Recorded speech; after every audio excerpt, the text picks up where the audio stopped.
Hello students, this is our last lecture of respiration and energy transfer, and in this lecture we are going to study the significance of respiration. Students, पाठीमागच्या लेक्चरमध्ये आपण रेस्पिरेशनची definition, रेस्पिरेशनचे types, aerobic आणि anaerobic respiration, aerobic रेस्पिरेशनच्या 3 steps, glycolysis, Krebs cycle, त्यानंतर electron transfer system बघितलेली आहे. त्यानंतर अनएरोबिक रेस्पिरेशनचं मेकॅनिझम बघितलं, त्याच्यामधल्या 3 स्टेप्स बघितल्या आपण, ग्लायकोलायसिस, डिकार्बॉक्सिलेशन अँड रिडक्शन. त्यानंतर आपण बॅलन्स शीट बघितली, how many ATPs are formed at the end of aerobic respiration. Okay, then we have to see difference between aerobic respiration and anaerobic respiration, and this is our last lecture of respiration and energy transfer, in which we have to study the significance of respiration. So let's start. So total 8 points are there. The first significance of respiration is release of energy. रेस्पिरेशनचा पहिला significance हा आहे release of energy. So we all know that respiration is an intracellular process. Intracellular means what? It takes place inside the cell. As well as respiration is also called as energy releasing process. म्हणजेच रेस्पिरेशनला intracellular process त्याचबरोबर energy releasing process सुद्धा म्हटलं जातं. So this respiration is an energy releasing process because during respiration energy is released. म्हणजे रेस्पिरेशनच्या वेळी energy ही released केली जाणार आहे, and that released energy is used for different metabolic activities. म्हणजेच मेटाबॉलिक ॲक्टिव्हिटी ज्या आहेत त्या कॅरीड आउट करण्यासाठी ह्या एनर्जीचा यूज केला जाईल. And that's why the first significance of respiration is release of energy. Okay, then the second significance of the respiration is synthesis of ATP. म्हणजेच रेस्पिरेशनच्या मदतीनं ATPचं सिंथसिस केलं जातं. बरोबर. आता मगाशीच आपण बघितला पहिला सिग्निफिकन्स, रेस्पिरेशनला आपण काय म्हणतोय? It is called as the energy releasing process. Means what?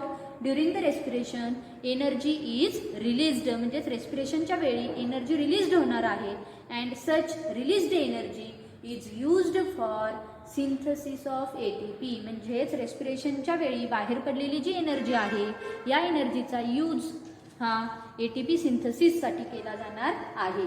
So that's why the second significance of the respiration is synthesis of ATP. Then the third significance of the respiration is growth, development and body repair. म्हणजेच रेस्पिरेशनच्या मदतीनं growth, development आणि body repairing केली जाईल. कशी केली जाईल?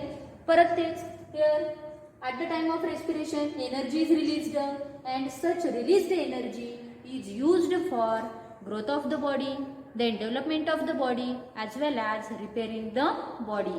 That's why the third significance is respiration is used for growth, development and body repairing. Okay, then the fourth significance of the respiration is recycling of CO2. So what is recycling of CO2? Students, आपण रेस्पिरेशनचे 2 types बघितले, aerobic respiration आणि anaerobic respiration. Aerobic रेस्पिरेशनच्या एंडला 2 end products form झालेले आहेत. कोणते 2 end products आहेत? पहिला आहे CO2 आणि सेकंड आहे तो म्हणजेच H2O. Then we have to see anaerobic respiration.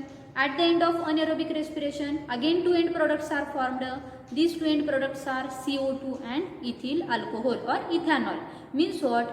CO2 is the common end product of aerobic and anaerobic respiration. So that CO2 get recycled. म्हणजेच एरोबिक रेस्पिरेशनच्या आणि अनएरोबिक रेस्पिरेशनच्या एंडला तयार झालेला जो CO2 आहे हा रिसायकल्ड केला जाईल. रिसायकल्ड म्हणजेच काय? That CO2 is used by green plants. जे ग्रीन प्लांट्स आहेत ते या CO2 चा यूज करतील. कशासाठी यूज करणार आहेत? For the process of photosynthesis. प्लांट्समध्ये जी फोटोसिंथेसिसची प्रोसेस होणार आहे त्या प्रोसेससाठी या CO2 चा यूज केला जाईल. So that's why here the significance is respiration is useful for recycling of CO2. Then the fifth significance of respiration is balance of atmosphere. Atmospheric balance maintain करण्याचं काम सुद्धा कोण करते? रेस्पिरेशन. का? Because here oxygen means O2 and CO2. O2 आणि CO2 जे आहेत हे दोघं काय करणार आहेत? Both are maintain the balance of atmosphere. ॲटमॉस्फिअरचा बॅलन्स हा ऑक्सिजन आणि कार्बन डायऑक्साईडमुळं मेंटेन केला जाणार आहे. Then the next significance is respiration is used for commercial production. आता कमर्शियल प्रोडक्शन जे आहे या कमर्शियल प्रोडक्शनसाठी सुद्धा रेस्पिरेशनचा यूज केला जाणार आहे. So that's why here significance is respiration is used for commercial production. So here commercial production like ethanol, म्हणजेच इथॅनॉलच्या प्रोडक्शनमध्ये रेस्पिरेशनचा यूज केला जाईल. Then formation of vitamins, vitamins तयार करण्यासाठी सुद्धा रेस्पिरेशनचा यूज केला जाईल. Then antibiotics, then some dairy products as well as bakery products. जे डेअरी प्रोडक्ट्स असतील, बेकरी प्रोडक्ट्स असतील, इथेनॉलचं फॉर्मेशन असेल, व्हिटॅमिनचं फॉर्मेशन असेल किंवा अँटीबायोटिक्सचं फॉर्मेशन असेल, ह्यालाच आपण काय म्हणतोय? They are called as the commercial production. And for this commercial production the respiration is mostly used. Then the next significance of the respiration is it is used for intermediate products. आता intermediate products आहेत कुठं तयार होणार आहेत? During the glycolysis and Krebs cycle. आपण glycolysis बघितली, Krebs cycle बघितली. So during glycolysis and Krebs cycle some intermediate products are formed. बरेचसे इंटरमिडिएट प्रोडक्ट्स हे ग्लायकोलायसिस आणि क्रेब्स सायकलच्या वेळी फॉर्म होणार आहेत. So these intermediate products are used for, कुठं वापरले जातील हे intermediate products? For synthesis of other complex organic compound. म्हणजे बरेचसे जे कॉम्प्लेक्स ऑर्गॅनिक कंपाऊंड्स आहेत ह्या कॉम्प्लेक्स ऑर्गॅनिक कंपाऊंडच्या सिंथसिससाठी या इंटरमिडिएट प्रोडक्ट्सचा यूज केला जाणार आहे. Then the last significance of the respiration is balance of ecosystem. म्हणजेच इकोसिस्टीमचं बॅलन्स मेंटेन करण्याचं काम सुद्धा कुणामुळे केलं जाणार आहे? या रेस्पिरेशनमुळे. So here the process of respiration and photosynthesis. Photosynthesis कुठून आलं? आताच आपण सिग्निफिकन्स बघितला. रिसायकलिंग ऑफ CO2 बाहेर पडलेला जो आहे तो ग्रीन प्लांट्स यूज करतील आणि ग्रीन प्लांट्स कशासाठी यूज करणार आहेत? तर फोटोसिंथसिससाठी. जस्ट फोटोसिंथसिस आणि रेस्पिरेशन ह्या दोन्हीही प्रोसेस काय करणार आहेत? They are useful for maintaining the balance of ecosystem. Okay, so these are the 8 significance of respiration. First significance is release of energy. Second significance is synthesis of ATP. Third significance is growth, development and body repairs. Then fourth significance is recycling of CO2. Then fifth significance is balance of atmosphere.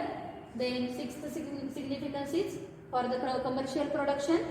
Then seventh significance is it is used for intermediate products, and the last significance is balance of ecosystem with the help of respiration and photosynthesis. Okay, so in this way in the today's lecture we have to completed the point significance of respiration as well as we have to completed the chapter respiration and energy transport.